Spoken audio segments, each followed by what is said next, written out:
last day of the month. Hey guys, it is Thursday, February 28th, 2019. Last day of February. Hallelujah. It's been a crazy couple of months. I'm here with the beautiful, amazing Arcoma Briceño. I did it, right? Yes. Arcoma Briceño with that little, what do you call it with the N? Enye. Enye. We're very excited to have her here. So I know we are at 3:30 in the afternoon. We're a couple of minutes late.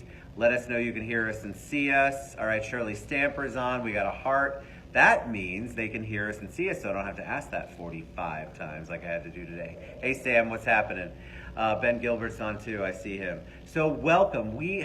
Okay, if you don't know Arcoma, I hope, hey, Odalis, when you leave here, you know at least a bit about her because she's a unique, wonderful, amazing human being, and I mean that. And to be around her, her energy is just awesome. So it's an honor. Oh, I love you too, Odalis. It's such an honor to have you on the show. So welcome.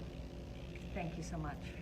So tell us a little bit about you. And just like the audience, I'm going to follow through and see which crazy path we're going to go down in a good way. What rabbit hole are we going down? And then I will ask questions based on that. But people like to hear an origin story. They want to know where you're from. Obviously, you weren't born and now you're in the real estate world. You have an entire life before that and outside of it. So give them a little bit of insight into you. Well, I've been an investor for about 20 years. And so I would say I cut my teeth in real estate and investing, but I did this really strange path through medical school and practicing medicine in a small town. And say that again, because I love this story. You practiced medicine, so you weren't the person that I went to medical school and I never graduated and I never practiced medicine. She's a one-of-a-kind human being, Sam says. That's true. So you actually practiced medicine. Yep. So I practiced medicine in a 20,000 person town in Oregon.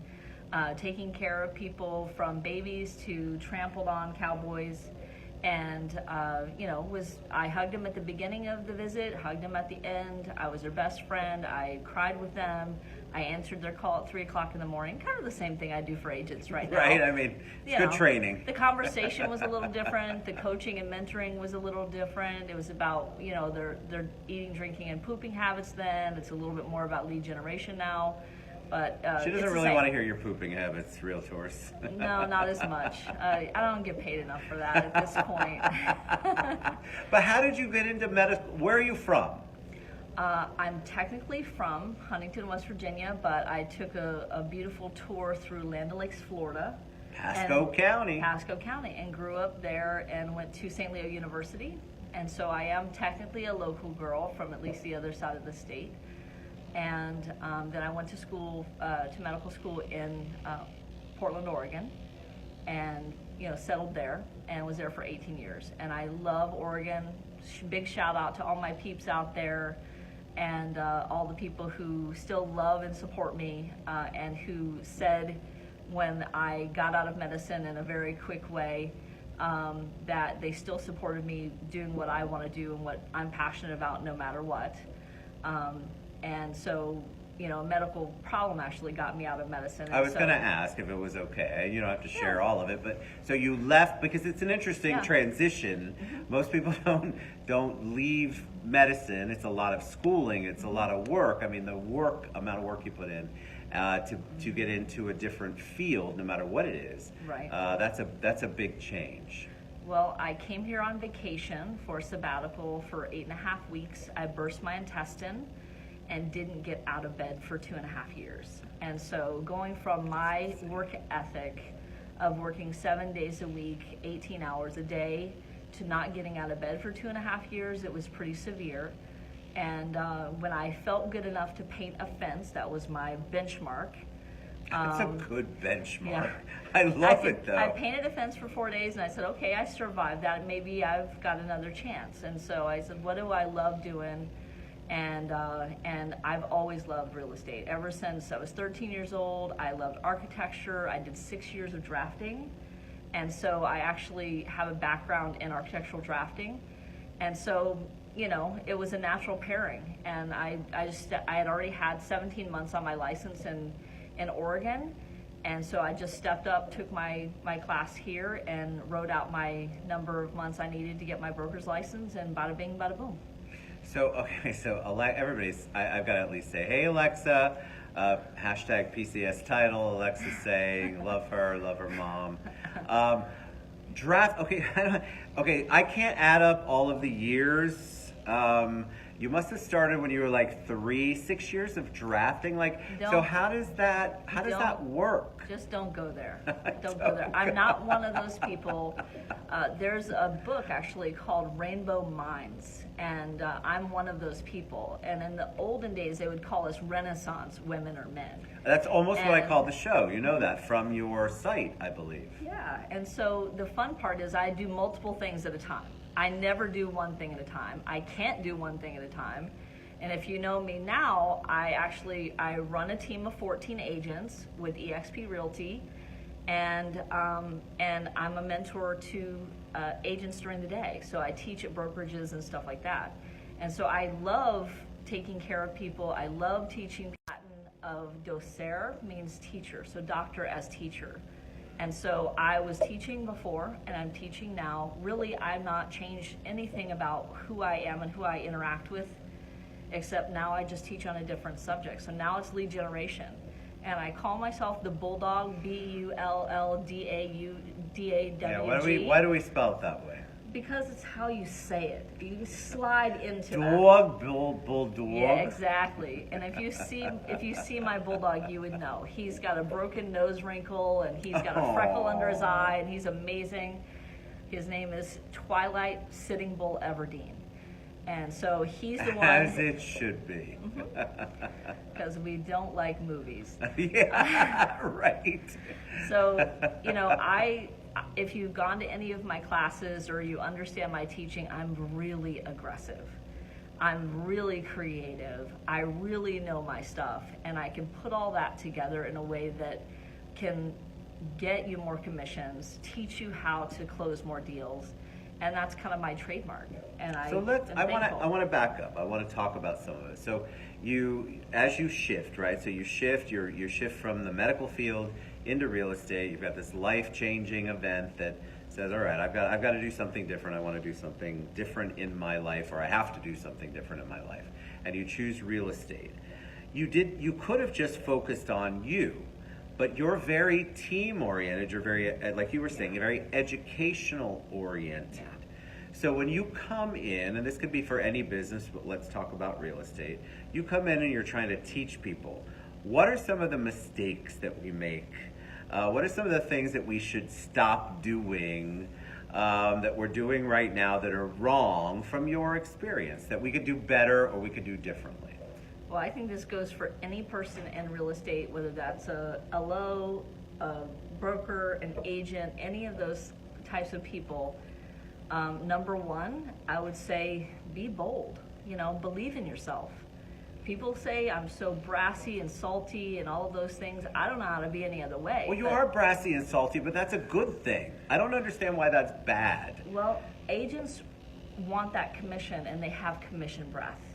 And so what they end up doing is they end up operating from fear, so they don't put the additional clauses in there. They don't put that number of days in there. They don't look at seller financing. They don't think about doing a subject to, because they're afraid to do anything more than just a conventional FHA. Correct. And so they operate from fear, so they don't put that boldness out there. And unfortunately, when they don't, they lose more deals than they gain. So they're operating from a place of loss and fear, and they don't put out that confidence that they can get the job done. And that's across the board. Arcoma's talking about realtors right now, real estate professionals, but that's any business. We were talking about very similar abundance versus poverty mindset earlier. And so if you're always in that poverty mindset, fear, everything you do is fear driven or fear related, guess what? That's all you're going to attract. I don't know how to explain it any better, and it sounds so simple, but that's what happens. What's up, Matt Gordon? Matt's part of my team too. Awesome. But I feel like people need to hear that. They go in, they're almost afraid of success. We talked about that earlier. They're afraid of, oh my God, what if they actually say yes to what I'm offering? And to me, that seems like the most simple thing, that's what you want, but a lot of people operate from fear and don't do it. But you coach them, you help them. Exactly. I ask for everything I want and then some, so that I have a little bit of negotiation space. And obviously when I put it into a contract, I expect some of it's going to fall off, some of it's going to get renegotiated.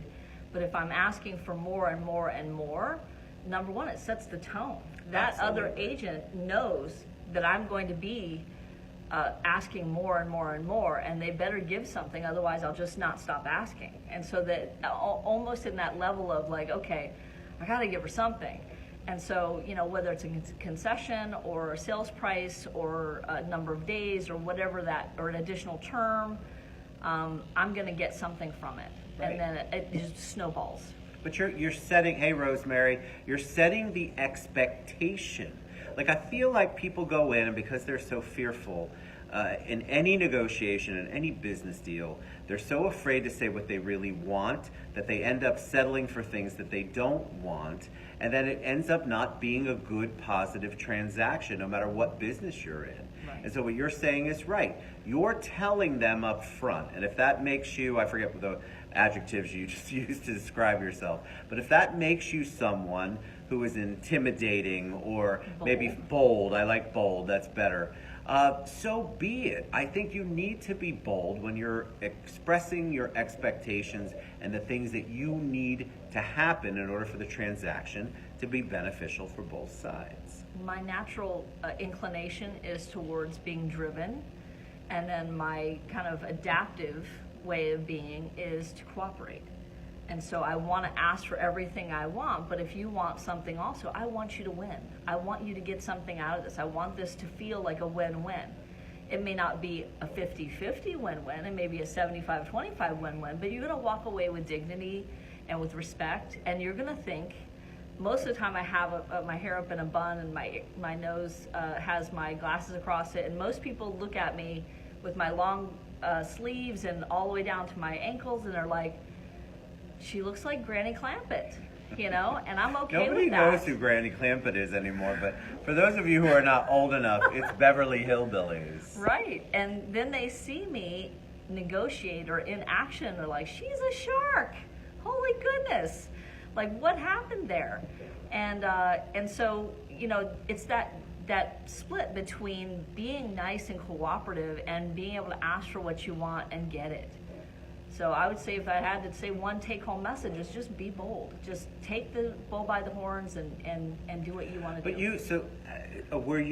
is it because of the medical field, your training, that you're bold? Were you raised bold? Is that just part of your personality? Because I think people out in the audience would say, well, you know what, I'm just not that way. I'm not as confident as Arcoma. I don't have the support system that maybe Arcoma has. How does somebody be bold? Or what's your point of reference for that? Well, I can say that I know the exact day that my boldness began. There you go. That's a great Okay. answer. Tell us if you can. I was raised by a large family, and I was raped when I was 7 years old. Sorry. And from being very mousy to it literally flipped a switch in my head. And not that I'm thankful for that event. It traumatized me to no end, and you would know how crazy I am with my daughter and how protective. But you know what? It changed my life. And so I would have been a different person, probably went through a different path if that hadn't happened. But from that moment on, I knew I had to fight for everything I got. And I did not give up.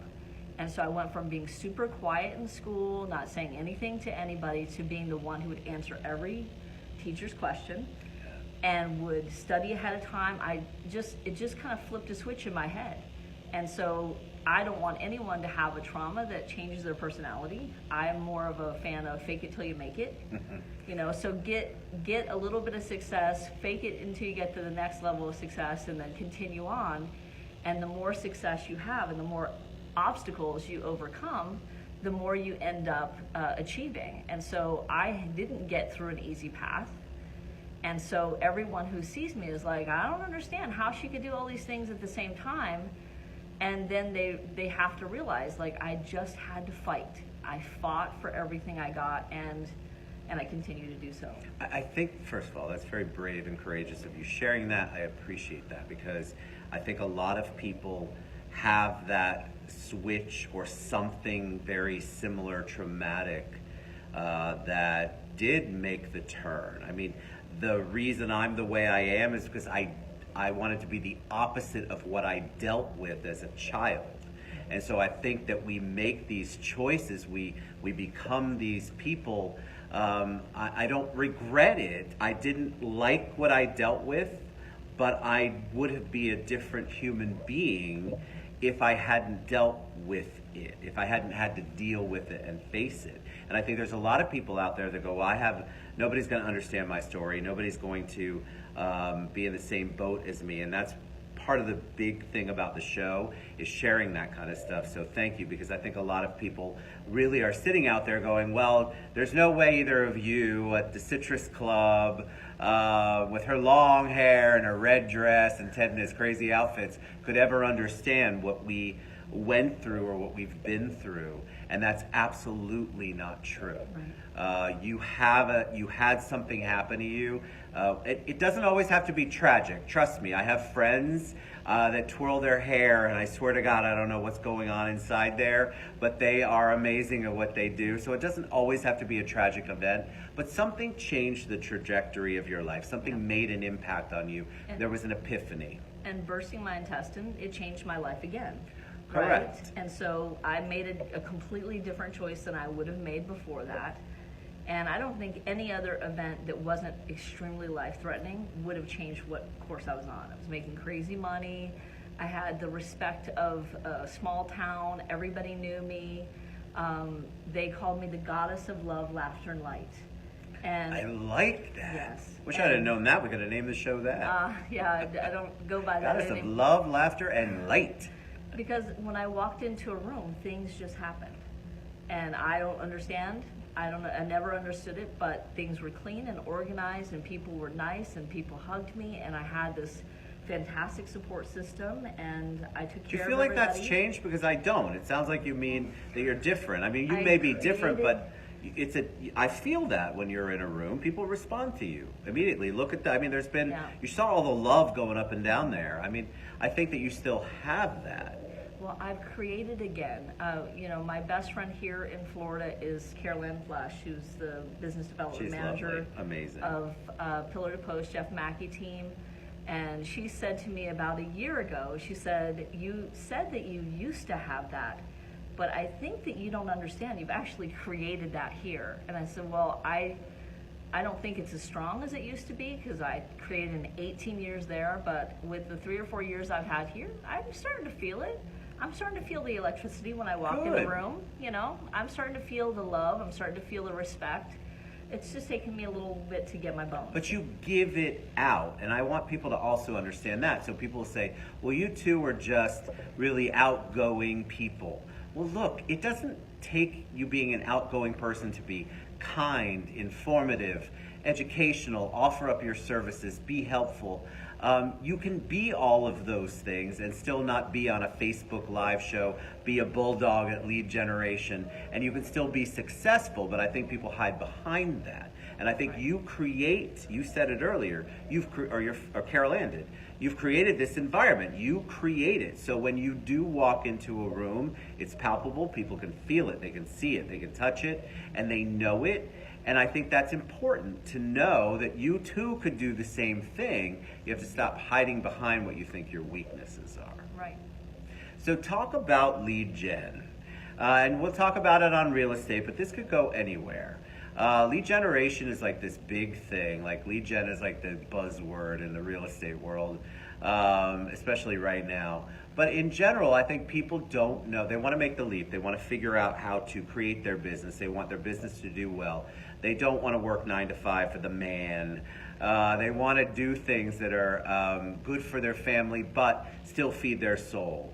Hey, Danny, how does someone create a program, or how do you teach them to actually create leads that are going to be not just BS leads? I mean, real relationship leads. Well, today I was over at EP Realtors over in Windermere, and I was teaching my almost infamous class, How to Negotiate Like the Third Mouse Getting on Noah's Ark. I still love that title. I love it too. I'm going to have it CE credited here soon. You should. I'm we'll writing sponsor it. that one That's for sure. That's right. See, and that's basically a way to be able to negotiate. And so, whenever you're looking at lead generation, you have to be able to negotiate with your seller or your buyer. And one of the ways that you can negotiate is by finding their distress. And so, I talk a lot in my classes about distress. Tax lien distress, tax deed distress, code enforcement, fire that happened, sinkhole, mold. And so these are not places where people usually look for leads. It's the basics, sphere of influence, expireds, FSBOs, right? That's all you hear about. Every broker's talking about. They're buying leads from Vulcan or whatever. And unfortunately, they're overlooking a huge market, and they're not lead generating in these other places. And so I teach on all of those subjects. I have 40 classes that I teach, and I teach how to take the contract and manipulate the way that you put that contract. You're just filling in blanks, whether you're on the seller side, the buyer side, or representing an investor. And so that you can get the best for all of your sides, okay? Whichever one you're representing.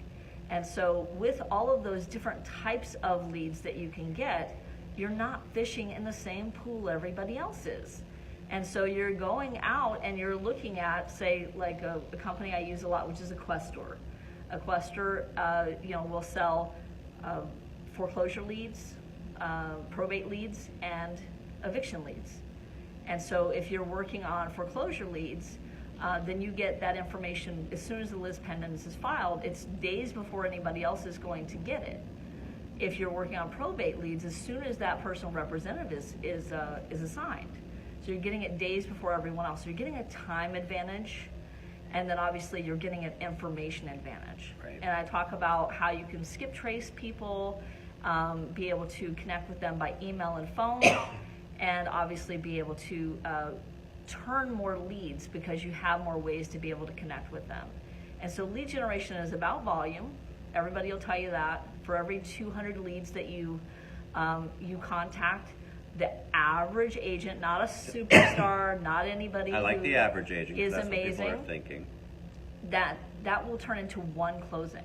So if I talk to an agent and I say, how many leads are you creating per month? And they say 35. I say, well, you're going to have a closing about every 3 months, Right. And then I ask them, how many have you done so far this year? And they'll say, okay, well, I haven't done one yet this year. Well, you're on track to do one next month with the lead generation you're doing. If you're generating 200 leads, you'll have a closing per month. And so the big teams, the good teams that have a lot of closings and they have a higher success rate per lead, they have a specialization that maybe the average agent doesn't. And so you can leverage your team by having a transaction manager. My friend Alicia is the business development manager for Leverage Real Estate Solutions. So I put all of my contracts in with them, and I have them take care of all of those details. And so even the average agent that's doing 5 or 6 deals a year can free up literally hundreds of hours of time to do lead generation.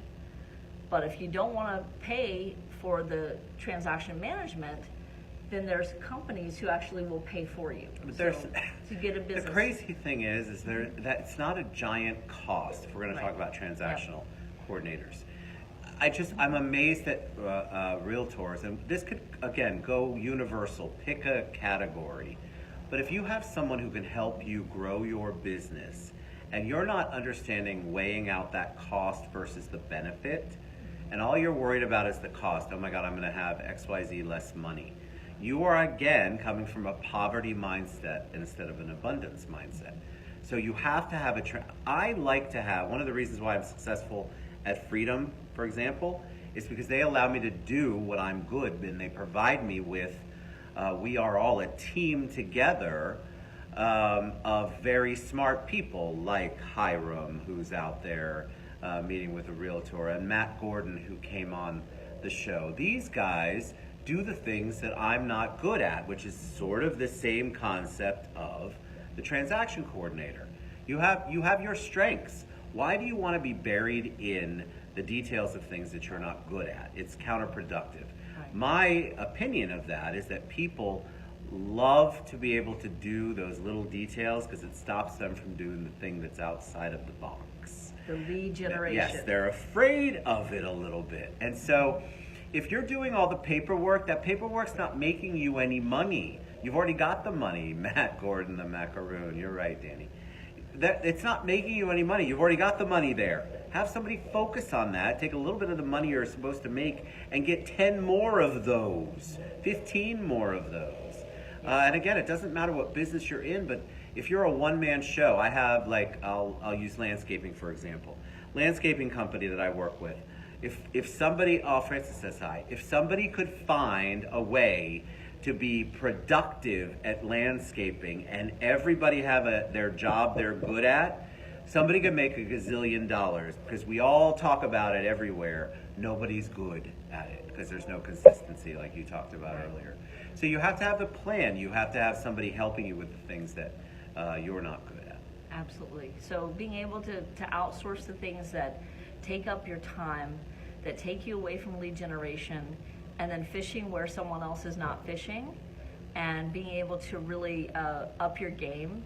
One thing that I do a lot when I drive is actually I'll have an agent who calls me and we'll run scripts. So it's like a lost art. But how do you get good at speaking to people, and what do you say in objection handling? By practice. And so practice with somebody if it's not with me.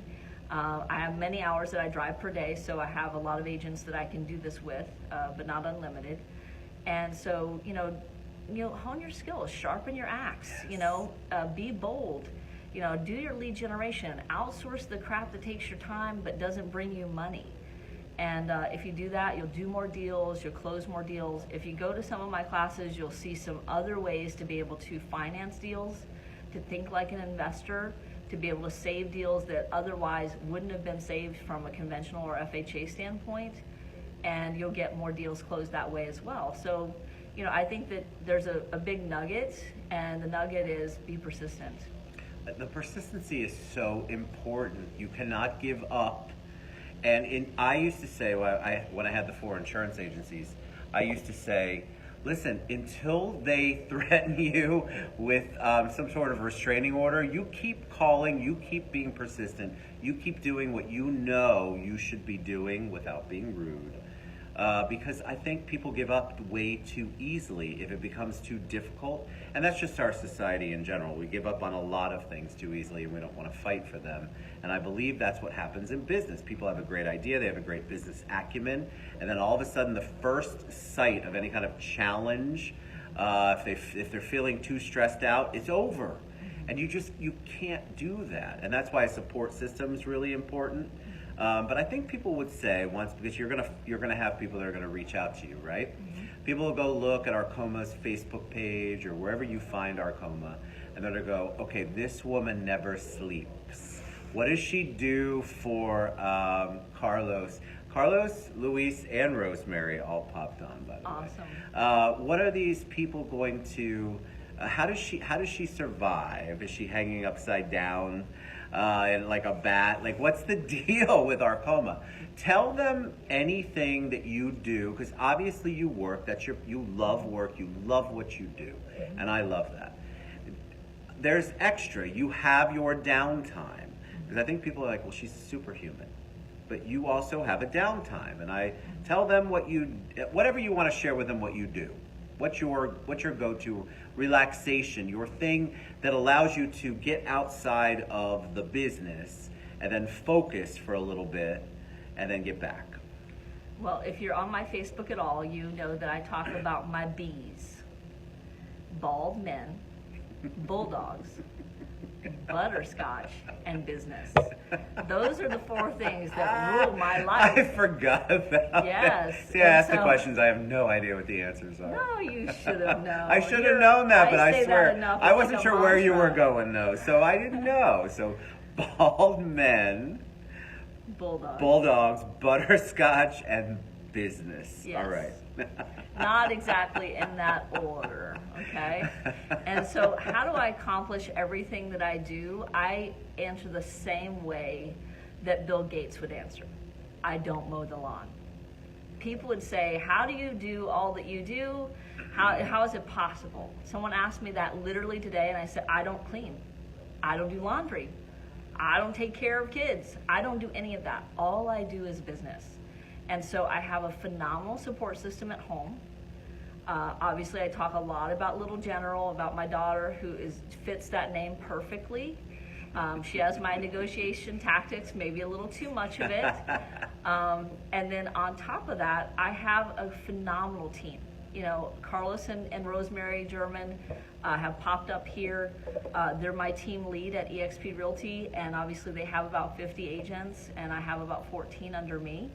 And so guess what? They are my leaders, okay? I do everything I can to be able to just live up to and mimic what they do. And then of course I have my best friend Carol Ann, a Pillar to Post Jeff Mackey team, and she has been a broker for 34 years. Anytime I get stuck, anytime I have a question, she always has a creative answer. And so she'll pull me out of the mud and dust me off and send me off in my direction.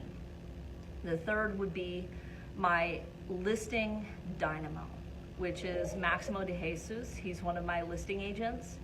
And this guy epitomizes every single thing that could be in an agent. He's curious, he's smart, he's enigmatic, he's charming, and he is hands down the best listing agent I've ever seen. And he pulls deals out of the fire like nobody's business. He finds distressed properties. He says, I'm a distressed property hunter. I'm like, you rock. So I was so thankful and glad that he joined my team. And then obviously, an extension of my team is the people that I work with as vendors. So yourself and your team with Moises and Steve and all of these guys who support my events and sponsor my events, so that I have the resources and money to be able to put on events that agents will come to and feel that they've gotten help and welcome to. And then last but not least, I just have to mention Michelle Mendez of FIS, John Tankersley's right-hand woman. She puts together a lot of events. She does a lot of the leg work. And I hook her in with obviously Alicia of Leveraged Real Estate Solutions. And so between those guys, they help me look like a rock star, even though I'm not doing a lot of the legwork. And so I just get the credit a lot of the time. But it's really the people that love me that push me forward, that I'm the face of it, but I didn't do all of that. It was them. Get it. That is a big truth you guys have to listen to and remember. It's the support system to me, and I think Arcoma too, is really everything. It allows us to do what we do best and be successful and productive at what we do. All right, so any parting words of wisdom for them, anything and we're going to share all of Arcoma's contact information. You've got to reach out to her. If you don't know her, you want to know her. Any parting words of wisdom, anything you want to share with them before we head out? So I know it's kind of one of my mantras of all of my classes, and I speak about this a lot, but if you're willing to do something, be willing to do it 9 times. Be willing to do that 9 touches. Be willing to be persistent in it, so that that person who needs to do business with you knows, likes, and trusts you enough to do business with you. Most people will convert around 2 or 3 times, but the majority of people will convert somewhere between 7 and 9. And so you can pretty much soak up 100% of the business if you are persistent, if you get to that 9 touches. And that's 9 touches in anything you do. You know, if you want to date a woman, sorry. I was going to say, I'll take 9 touches. Here we go. Exactly. If you want to date a woman, don't go for the quick transaction, okay? Go for the long-term relationship. Same thing in business, same thing in lead generation. Build that relationship. People do business with who they like, know, and trust. Amen to that. You're such a joy. Honestly, I love Arcoma. You obviously are going to love her too. Reach out to her. She's an amazing resource such a blessing to know her and be part of her world and have her part of mine. You want to know this beautiful woman right here. So thank you guys. 3 shows in. We had a great day, and she's amazing. Arcoma Briceño. They did it. We love you guys, and we'll see you soon. Thank you so much for being on the show, honey. We love you. Take care, guys. Bye, guys.